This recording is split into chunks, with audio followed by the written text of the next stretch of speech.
پیارے ناظرین السلام علیکم۔ آج جس فرشتے کا ذکر کرنا چاہتے ہیں اس کا نام ہے فطرس۔ فطرس کے بارے میں بہت سے سوال لوگ پوچھتے ہیں۔ فطرس کون تھا؟ فطرس کو کس بات کی سزا ملی؟ اور فطرس کی بخشش کا سبب کون سی ہستی بنی؟ آئیے آج سب ڈسکس کریں گے اس ویڈیو میں۔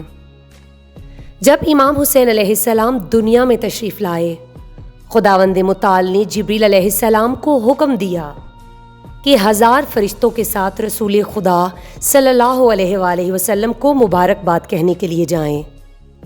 حضرت جبریل امین علیہ السلام نزول کے دوران ایک جزیرے میں دریا کے پاس سے گزرے۔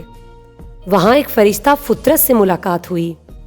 وہ فرشتہ حاملان عرش میں سے تھا، جو کہ امر خدا میں تاخیر کرنے کی وجہ سے عرش سے حبوط کر کے یہاں اس وادی میں آ چکا تھا اور 700 سال سے وہاں عبادت میں مشغول تھا۔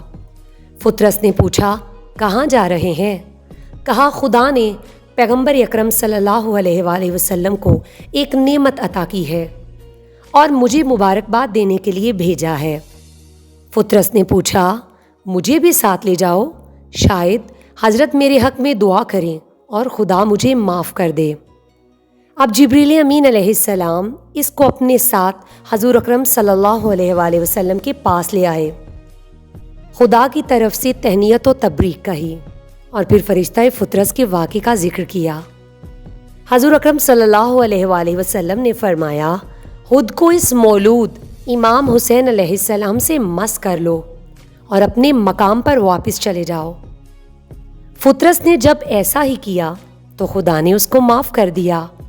فطرس نے کہا، یا رسول اللہ، بہت جلد آپ کی امت اس مولود کو شہید کر دے گی، اس بخشش کی خاطر جو اس مولود سے مجھے ملی ہے۔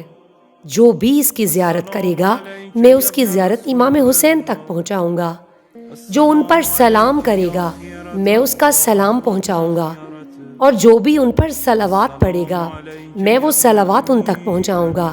جب فطرس عالم ملائکہ میں گیا تو کہتا تھا بڑے فخر کے ساتھ، کون ہے میری طرح جو حسین ابن علی کا آزاد کردہ ہو؟